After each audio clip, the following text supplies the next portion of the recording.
How to use one-time passcode for app login. In order to use OTP, a single-use code used to verify your identity during a login session or transaction, it's most commonly used as a second layer of security in two-factor authentication.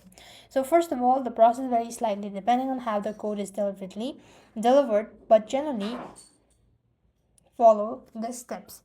So what here you could do is you could enter your standard username and a password on an app's login screen. And you could simply receive the code either through an SMS email or maybe through an authenticator as well. So what you would do is if you're trying to log into your mobile banking app, you will have these sort of interface. So you have these use password and all that. So basically you could simply go ahead and enable or look for enter OTP, something options at the very bottom of the page, and that is how you will be able to use one time and that is how you will be able to use OTP. With that, we've completed our steps. Thank you for watching. See you in the next video.